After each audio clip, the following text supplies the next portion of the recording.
जब कोई औरत अदालत के अंदर खुला लेने जाती है तो वो अपने शोहर के ऊपर इतने संगीन जो है वो इल्ज़ामात लगाती है जो कि इंतहाई बेबुनियाद होते हैं और जिससे शोहर की इज्जत मजरू होती है। तो ये इंतहाई गलत इकदाम है। इसका जो है औरतों की हौसला शिकनी होनी चाहिए कि कोई भी औरत खुला लेने जाती है तो लाजमी तौर पे अपने शोहर को जो है वो नशई कंसिडर करवाती है या अपने शोहर को जो है वो उसमें लिखती है कि ये जी फ़लाँ गलत हरकत का इंसान है, या लिखती है कि इसमें फ़लाँ ऐब है, फ़लाँ ऐब है। तो अगर औरत आपके ऊपर झूठा इल्ज़ाम या बेबुनियाद या मनशियात का या किसी किस्म का भी इल्ज़ाम लगा कर खुला का दावा दायर करती है तो इस औरत को लाजमी तौर पर सबक सिखाएं ताकि आइंदा कोई औरत इस तरह का जो है वो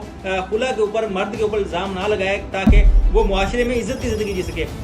ऐसी औरत जो अपने शोहर के ऊपर इल्ज़ाम लगाती है जो कि झूठा और बेबुनियाद हो, जैसे कि मनशियात फरोश करता है या किसी गलत हरकत में मुब्तला है, किसी दीगर औरत के अफेयर में मुब्तला है, तो आप उस औरत के खिलाफ हद के इज्जत का आप दावा दायर कर सकते हैं या उस औरत के खिलाफ आप जो है हरजाने का दावा दायर कर सकते हैं, जिससे उस औरत को साबित करना पड़ेगा कि जो इल्ज़ामात उस औरत ने अपने शोहर पे लगाए हैं उससे खुला लेने के लिए और जिससे उसकी बदनामी हुई है, तो उसको अगर वो औरत साबित करती है तो ठीक। अगर वो औरत उन इल्ज़ामात को साबित नहीं कर सकती तो फिर उस औरत के खिलाफ जो है अदालत एक्शन लेगी, उसको भारी जुर्माने और उसको हरजाने अदा करने पड़ेंगे। तो ये एक मुआशरे के लिए एक अहम मिसाल होगी ताकि आइंदा कोई भी औरत अपने मर्द से खुला लेने के चक्कर में उसकी बदनामी ना करे।